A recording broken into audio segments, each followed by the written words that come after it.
ہم مسلسل کہہ رہے ہیں کہ مہراج ملک کی رہائی ہونی چاہیے اور اس سیشن میں ان کی موجودگی بھی ہونی چاہیے. یہ بہت ہی انفارچونیٹ ڈیسیجن گورنمنٹ نے لیا ہے کہ انہیں بند کر کے, تو کہیں نہ کہیں government should reconsider also Vadra the charges against ہم. ہمارے ساتھ اس وقت موجود ہے پی ڈی پی کے سینئر لیڈر اور M L A Pulwama Waheed ur Rehman Parra. Parra صاحب, جانا چاہیں گے جو آپ کو پتہ ہے کہ جموں کشمیر کے حالات کیسے ہیں, بے روزگاری پیک پہ ہیں, اب جو ہے بجٹ سیشن بھی آنے والا ہے, تو کیا لگتا ہے آپ کو کن مدعوں پہ بات ہونی چاہیے اس بجٹ سیشن میں؟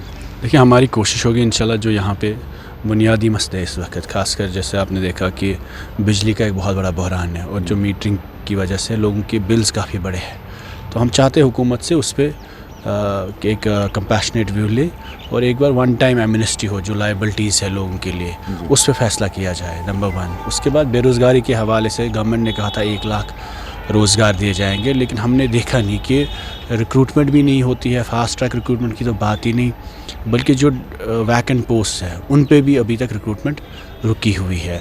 تھرڈ امپورٹنٹ ایشو جو آپ نے ڈیلی ویجز کا مسئلہ دیکھا, 1 لاکھ لوگ ہیں جو ہمارے ہیلتھ اور اسینشل سروس میں کام کرتے ہیں, لیکن ان کے لیے روزگار کے ساتھ ساتھ ان کی ریگولرائزیشن کے ساتھ ساتھ ان کی سیلریز کا بڑا مسئلہ ہے, تو اس پہ بھی بات ہوگی. باقی لینڈ ریگولرائزیشن بل جو پی ڈی پی نے لایا تھا, تو انشاءاللہ ہمیں امید ہے آنے والے سیشن میں وہ بل بھی اٹھے گا, اس پہ بات بھی ہوگی اس سارے مسئلے پہ.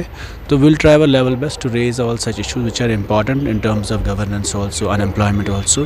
تو ہماری کوشش ہوگی کہ لوگوں کے بنیادی مسائل حل ہو اور سرکار بیسک وعدوں پہ, اپنے وعدوں پہ کھرے اترے اور ڈیلیور بھی کرے.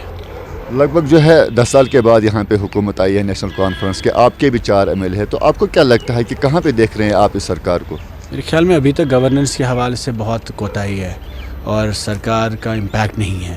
خاص کر میں آپ کو بتاؤں جو ایک تو بہت نہ صرف بجلی کے مسائل ہے, سڑکوں کی حالت خستہ حال ہے, تعلیم کے حوالے سے مینی ایشوز, راشن کے حوالے سے, اور جل جیون میں اگر آپ دیکھیں پورا کام رکا پڑا ہے. تو I think there are basic issues.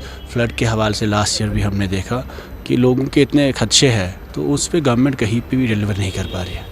Waheed صاحب, آپ بھی ایک یوتھ لیڈر ہے, کیا لگتا ہے آپ کو کہ کیا یہ بے روزگاری کی وجہ سے ہے جو ہم دیکھ رہے ہیں کہ آئے روز دنوں میں ہم دیکھ رہے ہیں کرائم بڑھتا جا رہا ہے, ڈرگ اس کو لے کے اگر ہم بات کریں ڈرگ بہت زیادہ پھیل رہا ہے, ہمارے جوان تباہ ہو رہے ہیں. نوجوانوں میں نا امیدگی ہے اور اس میں حکومت کا بھی ایک رول ہوتا ہے. میں نہیں کہوں گا روزگار صحیح سب کچھ ہوگا, لیکن روزگار بھی ضرورت ہے اور امید قائم رہنی چاہیے. تو یہ جو انزائٹی لوگوں میں ہے, نوجوانوں میں ہے, وہ ریسورسز پہ بھی ہے, اس کے ساتھ ساتھ اور بھی کئی کارن ہوتے ہیں, بٹ ان سب چیزوں کا کہیں نہ کہیں گورنمنٹ کو اسٹیپ ان لینا چاہیے ان چیزوں پہ.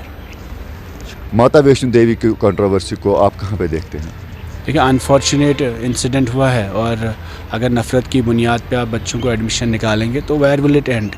آئی تھنک یہ میریٹوریس بچے ہیں, اور چاہے وہ مسلمان ہو ہندو ہو, انہیں حق ہے اس ملک میں, آزاد ملک میں کسی بھی جگہ پڑھنے کا. تو مجھے لگتا ہے it's an unfortunate thing. Government should restore admissions and also restore the recognition of the institution.